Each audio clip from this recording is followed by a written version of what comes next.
Minutes from the Federal Reserve's May meeting highlight major concern about U.S. inflation and a strong commitment to contain it. The minutes reflect the decisions taken earlier in May, with the minutes released 3 weeks after the meeting occurred. Although the stock market has sold off further since the minutes were released, with the S&P 500 entering a bear market, the Fed showed little concern for declining asset prices, mentioning that the valuation for many assets are elevated. The Fed is worried about inflation. Of course, given inflation is well over the Fed's target of 2% today, that should come as no surprise. However, the Fed discussed the risks that Chinese lockdowns and the war in Ukraine could push inflation even higher from current levels. The notes also mentioned that price pressures were broadening to core goods and services, when compared to the more focused spike in commodity prices that initially drove prices up last year.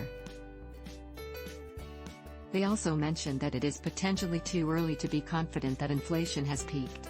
Throughout the minutes, the Fed's concern was clear that current inflation was not under control.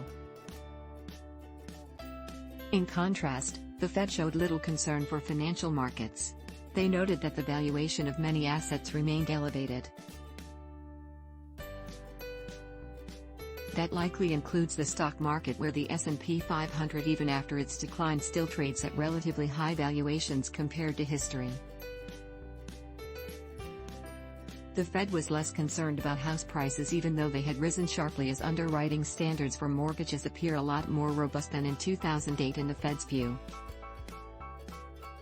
Although perhaps less concerned about financial markets, the Fed is monitoring unemployment closely, and takes comfort that the currently strong jobs market gives the Fed some ability to raise rates aggressively.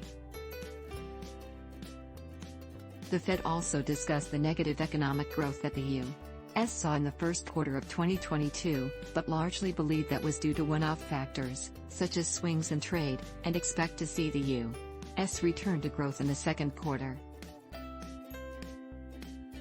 The minutes confirm the impression that the Fed will continue to raise rates aggressively until inflation eases. In fact, if inflation were to edge even higher, the Fed appears inclined to act even more aggressively. Declines in financial markets are unlikely to change the Fed's course, but major slippage in the job market might cause the Fed to reconsider.